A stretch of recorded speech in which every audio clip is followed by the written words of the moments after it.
Aujourd'hui, on vous emmène avec nous sur notre retour entre Montréal et Marseille, avec une escale à Amsterdam. Quand on a réservé ce voyage, il y a quelques mois, l'idée était simple. Tester enfin la cabine business KLM sur un trajet transatlantique et voir comment elle se compare à ce que l'on connaît déjà chez Air France. Et puis, comme nous sommes tous les deux ultimates chez Flying Blue, c'était aussi l'occasion de voir si ce statut apporte vraiment quelque chose, aussi bien au sol qu'en vol. Notre vol au départ de Montréal est prévu à 18h50. Nous arrivons à l'aéroport vers 16h, assez sereinement, avec l'idée de profiter un peu du salon avant le départ. Première petite surprise, impossible de récupérer notre carte d'embarquement à la bord. Il faut passer au comptoir. On comprendra ensuite que cela permet aussi de confirmer notre préférence entre pré-embarquement et post-embarquement, un avantage proposé aux membres Ultimate. En général, nous choisissons toujours le pré-embarquement. Quand on voyage léger avec uniquement des bagages cabine, c'est tout de même plus agréable de ne pas avoir à se battre pour trouver une place dans les coffres. Une fois cette formalité réglée, direction la sécurité. Et là, autre bonne surprise. Depuis notre dernière visite à Montréal, les contrôles ont été modernisés. Plus besoin de sortir l'ordinateur, les liquides ou la moitié du sac. Le passage est vraiment rapide et c'est le genre de détail qui change tout quand on veut commencer un voyage dans de bonnes conditions. On se dirige ensuite vers le salon Air France, situé près de la porte 53. À l'entrée, les agents nous accueillent avec beaucoup d'attention et nous escortent jusqu'à l'espace réservé aux membres Ultimate et aux passagers en correspondance sur la première. Et là, honnêtement, très belle surprise. L'espace est discret, élégant, bien séparé du reste du salon, avec des canapés, des fauteuils et même un petit bar dédié. À peine installé, on nous demande si l'on souhaite du champagne et un peu de fromage. Alors, comme vous le savez sûrement, déjà, si vous suivez la chaîne depuis un moment, ce genre de proposition a très peu de chances d'être refusé. Et ce qui nous a vraiment surpris, c'est la forme. On ne nous apporte pas simplement 2 coupes, on nous sert carrément une bouteille entière dans son seau à champagne, avec les flûtes et un plateau de fromage très joliment dressé.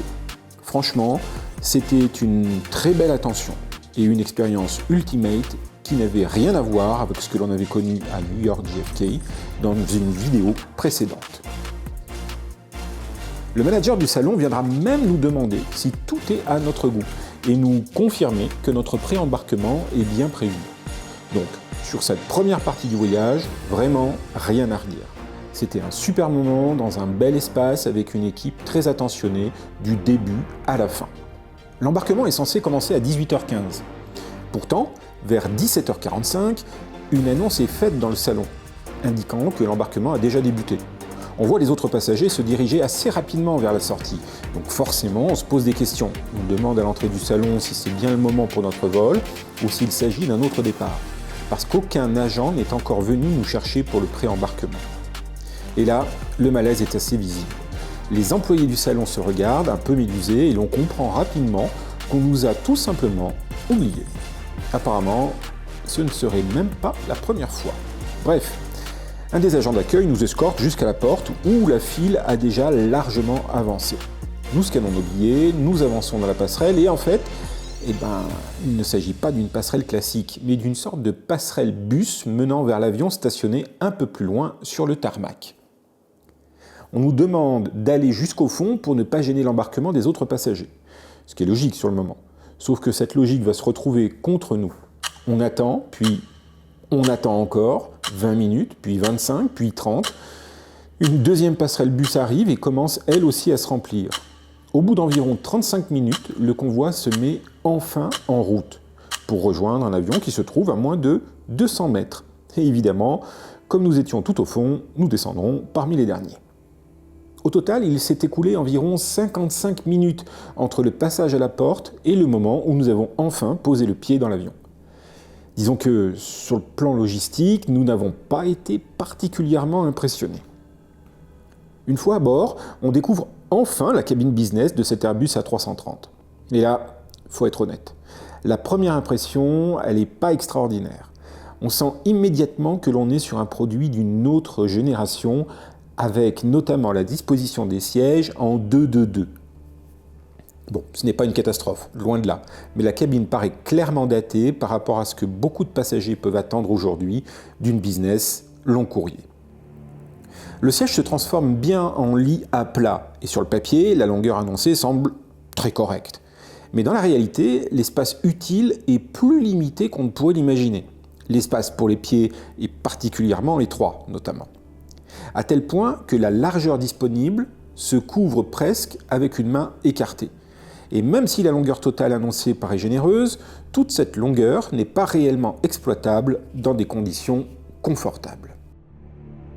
Nous reviendrons aussi un peu plus tard sur la largeur utile, parce que là encore, les chiffres sur une fiche technique ne racontent pas toujours toute l'histoire. Une fois allongé, surtout si vous êtes un peu large d'épaule, le ressenti est très différent de ce que l'on pourrait espérer en voyant simplement les dimensions annoncées. En revanche, tout n'est pas négatif dans cette cabine. Le système de divertissement est complet, moderne, réactif, avec de beaux écrans. La trousse de confort est également très réussie et elle change agréablement de ce que propose habituellement Air France.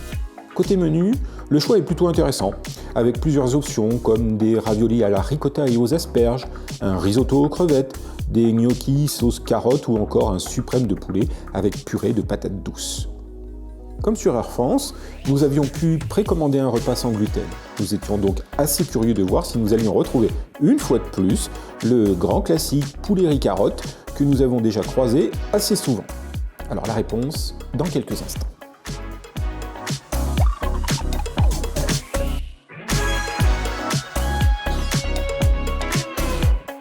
Il y a aussi un petit détail que j'ai bien aimé sur cette cabine, pourtant un peu désuète, la présence de commandes de ventilation individuelles.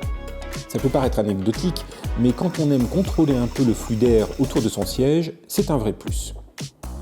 En revanche, côté rangement et praticité, c'est nettement moins convaincant. Pour les passagers installés côté hublot, surtout s'ils voyagent à côté de quelqu'un qu'ils ne connaissent pas, l'organisation n'est pas idéale du tout. On manque vite d'endroits pratiques pour poser ses affaires sans gêner l'autre passager. Heureusement, le vol commence malgré tout sur une note agréable, avec des coupes de champagne servies au sol.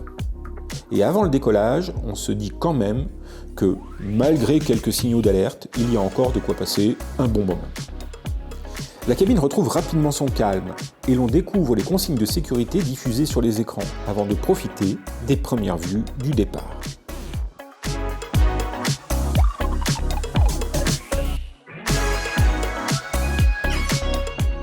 Quelques instants plus tard, place à l'apéritif, avec des noix chaudes et un gin tonic pour accompagner le début du service. C'est simple, mais toujours agréable, et cela permet de faire doucement oublier l'embarquement un peu chaotique que l'on vient de vivre. Vient ensuite le repas sans gluten que nous avions précommandé, et pour une fois, on ne retombe pas exactement sur le sempiternel poulet riz carotte que nous avons déjà vu passer de très nombreuses fois. L'entrée prend la forme d'un tataki de thon accompagné de grenades, de tomates cerises, d'asperges et de butternut, avec en complément une petite salade fraîcheur à base de laitue, concombre et tomates. Franchement, c'était bon, frais, bien présenté et cela démarrait plutôt bien.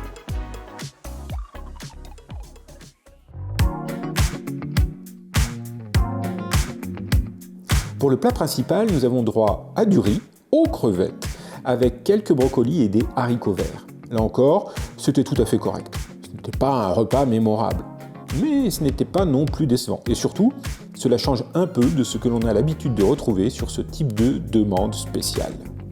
Disons que l'on était plutôt content d'avoir un peu de variété pour une fois.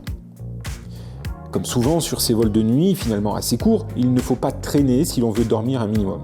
Entre le service, le repas, puis la nécessité d'être en forme pour la correspondance à Amsterdam, le timing est serré. Donc, après un petit digestif sous forme de cognac, un passage par la salle de bain pour se brosser les dents et un peu de contorsion pour les passagers installés côté hublot, il est déjà temps de transformer le siège en lit et d'essayer de fermer les yeux. C'est d'ailleurs le moment de partager une petite astuce que Martin utilise souvent en vol et qui pourra peut-être être utile à certains d'entre vous. Vous le verrez à un moment avec un masque chirurgical sur le visage. Non pas pour une question sanitaire au sens strict, mais simplement pour limiter les irritations du nez et de la gorge que l'on peut ressentir à cause de l'air très sec en cabine.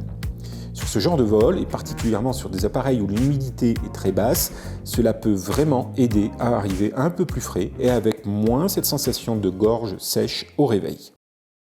Et voilà, il est déjà temps de débarquer à Amsterdam. Cette fois, directement au contact. La correspondance est assez courte, donc il ne faut pas trop traîner. Il faut changer de terminal, passer la douane, puis essayer de profiter malgré tout de quelques minutes au salon KLM situé en zone Europe.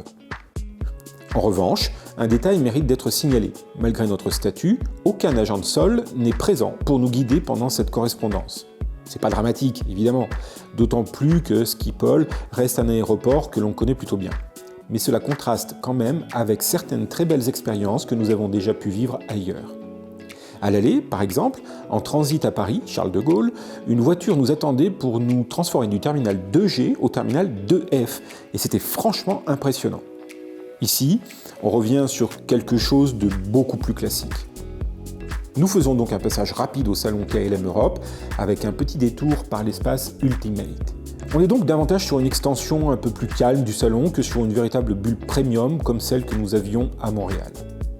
Bref, cette escale sera surtout un pit stop avant de repartir vers Marseille. Quelques minutes pour souffler, regarder un peu ce qui est proposé, puis il est déjà temps de reprendre la direction de la porte d'embarquement. Cette fois, au moins, le pré-embarquement est bien respecté, et l'on découvre ensuite la cabine de ce second vol opéré en Boeing 737-800. Enfin, si c'est bien un 737-800. Vous nous pardonnerez cette petite réserve, mais dans tous les cas, l'idée reste exactement la même. Sur un vol intra-européen, le produit business n'a absolument rien à voir avec ce que l'on peut imaginer sur un long courrier. Ici, pas de fauteuil large, pas de lit, pas de cabine dédiée avec une vraie sensation premium. On retrouve en réalité des sièges d'économie avec comme principale différence le siège du milieu neutralisé et un peu plus d'espace pour les jambes. C'est d'ailleurs un sujet que l'on abordera plus en détail très bientôt, puisque l'on a aussi testé WestJet en premium, et cette vidéo permettra justement de montrer ce qui peut réellement se cacher derrière le mot premium lorsque l'on traverse le Canada d'est en ouest. Ici, en Europe, on est sur un produit beaucoup plus simple, beaucoup plus standardisé, et il faut le savoir avant de réserver pour éviter les mauvaises surprises. Cela dit, il faut aussi rester juste. Le vol se passe bien, l'équipage est agréable, comme souvent, et le service proposé à bord reste cohérent avec ce type de segment. On nous sert une boîte de repas froid contenant un yaourt nature, une salade de fruits et des pancakes. Et très honnêtement, même si cela reste une prestation légère, nous avons trouvé l'ensemble plutôt sympathique, et à vrai dire plus convaincant que certaines boîtes Air France avec leur fameux sandwich triangle. Le vol file ensuite tranquillement vers Marseille, avec quelques jolies vues au décollage puis à l'approche. Et là encore, même si le siège n'a rien de spectaculaire, ce deuxième segment a au moins le mérite d'être simple, fluide et globalement sans mauvaise surprise. Au final, si l'on devait résumer cette expérience business avec le statut Ultimate sur cet itinéraire entre Montréal, Amsterdam et Marseille, on dirait qu'elle a été très contrastée.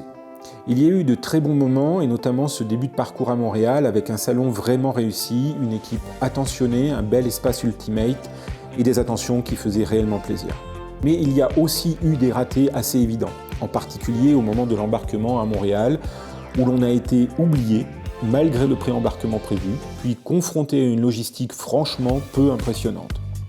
Et en vol, même si le service était agréable, la cabine de cette A330 montre clairement ses limites aujourd'hui. Mais sachez qu'Air France et KLM prévoient un remplacement complet de leur flotte d'A330 par des A350 d'ici à mars 2027. Et ça, c'est quand même une super nouvelle. Quant au segment Amsterdam-Marseille, il rappelle surtout une chose. En Europe, la business reste souvent une économie améliorée et il vaut mieux le savoir avant de réserver. Malgré tout, on garde en tête l'essentiel. Nous avons de la chance de pouvoir vivre ce genre d'expérience, de la partager avec vous et aussi de comparer concrètement ce qui fonctionne très bien, ce qui fonctionne un peu moins bien. C'est aussi tout l'intérêt de ce type de vidéo. Et sur ce, on vous retrouve très bientôt sur la chaîne. Parce que dans moins de 2 semaines, on pourra enfin vous parler d'un projet sur lequel nous travaillons depuis plusieurs mois et que nous avons vraiment hâte de vous dévoiler. Alors, à très bientôt pour de nouvelles aventures.